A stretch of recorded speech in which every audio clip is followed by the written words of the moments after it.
بسم اللہ الرحمن الرحیم۔ عزیزان گرامی قدر، سورہ توبہ کی 111 112 یہ دو آیتیں ہیں جو ایک دوسرے سے تعلق رکھتی ہیں، اور ان دونوں آیات میں وہ پروردگار عالم یہ ارشاد فرما رہا ہے مومنین سے کہ یہ دنیا دراصل ایک بازار ہے۔ اے مومن، تم بیچنے والے ہو، میں اللہ ہو کر خریدار ہوں۔ ان اللہ اشترا من المؤمنین، بلا شک پروردگار عالم خریدار ہے من المؤمنین، مومنین سے،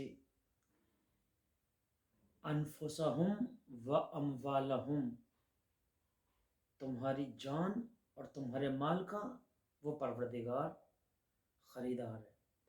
بِأَنَّ لَهُمُ الْجَنَّةَ، اور تمہاری جان اور مال کی قیمت بھی اچھے ریٹ میں وہ خریدار ہے، یعنی تمہاری جان اور مال کے بدلے جو قیمت لگائی ہے اس پروردگار عالم نے اپنی جنت کے بدلے میں تمہاری وہ چیزیں، تمہاری جان اور مال خریدنے کو پروردگار تیار ہے۔ عزیزان گرامی قدر، لیکن جب کوئی بازار میں خریدار آتا ہے تو یہ خریدار کا مزاج ہوتا ہے کہ اس کی کچھ ریکوائرمنٹس ہوتی ہیں، کچھ شرائط ہوتی ہیں جب وہ کسی چیز کو خریدتا ہے۔ مثلا جب ہم بازار جائیں، ہمیں ایک فریج کی ضرورت ہو تو اس کی ہائٹ کتنی ہو، کس کلر کا ہو، کس موسم میں ہو استعمال کرنے کی صلاحیت رکھتا ہے، اس کی مشینری کس ٹائپ کی ہوں، یہ تمام چیزیں ہم ان شرائط کو رکھتے ہیں، اور بازار سے جب کوئی چیز خریدتے ہیں تو اس کی کچھ خاص چیزیں ہمارے ذہن میں ہوتی ہیں۔ وہ پروردگار عالم کہ جو انسان کی جان اور مال کا خریدار ہے، اس پروردگار عالم نے 112ویں آیت یعنی 112 میں یہ شرائط رکھی ہیں، اور وہ شرائط 9 ہیں، یعنی وہ 9 شرائط پر خریدار بنتا ہے۔ پہلی شرط کیا ہے؟ التائبون، وہ کس سے معاملہ کرے گا؟ جو اہل توبہ ہو۔ العابدون، عبادت گزاروں سے۔ الحامدون، حمد و ثنا کرنے والے سے۔ السائحون، روزے داروں سے، روزہ کھانے والوں سے نہیں، یعنی جو بیچنے والا ہو سیلر وہ روزے داروں میں سے ہو۔ والراکعون والساجدون، اور پانچویں اور چھٹی جو شرط ہے وہ یہ کہ وہ رکوع کرنے والوں میں سے اور سجدہ کرنے والوں میں سے ہو۔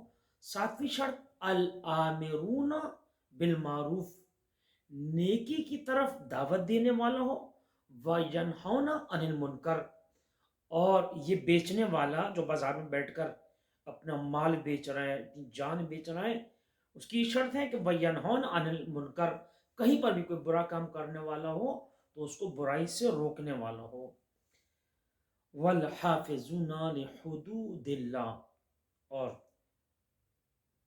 یہ جو بیچنے والا ہے، جو دکان سجا کے بیٹھا ہوا ہے، وہ بارڈر کراس کرنے والا نہ ہو، یعنی جو حدود خدا ہے، وہ جو پروردگار کے جو قوانین ہیں ان کو کراس کرنے والا نہ ہو، اپنی حد میں رہنے والا ہو، حد کو کراس نہیں کرنے والا ہو۔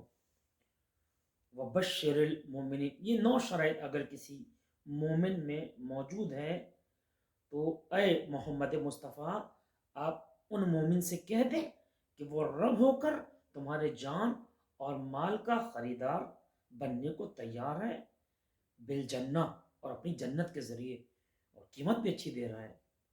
وبشر المومنین، ایسے مومن کو بشارت دے دیں۔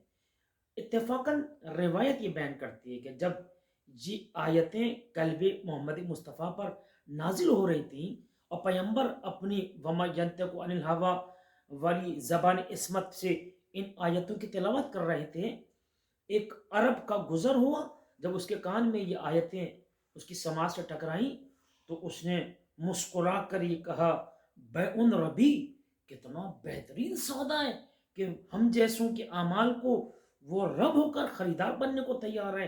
ایک مرتبہ خدمت پیغمبر میں آیا، ہاتھوں کو جوڑ کر عرض کرتا ہے کہ میں بیچنے کے لیے تیار ہوں، کہ یہ معاملہ میرے لیے بھی ہو سکتا ہے؟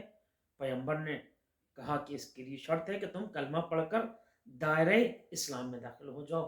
اس نے کلمہ پڑھا، اس نے رسالت کا اقرار کیا، توحید کا اقرار کیا۔ عزیزان گرامی قدر، یہ دور برانڈ کا دور ہے۔ اگر آپ اپنی جان اور مال کا سودا پروردگار سے کرنا چاہتے ہیں تو چونکہ یہ کلچر، یہ دور، یہ زمانہ برانڈ کا ہے، تو ہم اگر اپنی اس چیز کو، اپنی جان اور مال کو خدا کی بارگاہ میں بیچنا چاہتے ہیں، اور تمنا یہ کہ وہ ہماری جان اور مال کا خریدار ہو جائے، تو ہماری جان اور مال کا برانڈ جو روایات میں بیان کیا گیا ہے، ایکسپلین کیا معصومین نے، وہ اخلاص ہے۔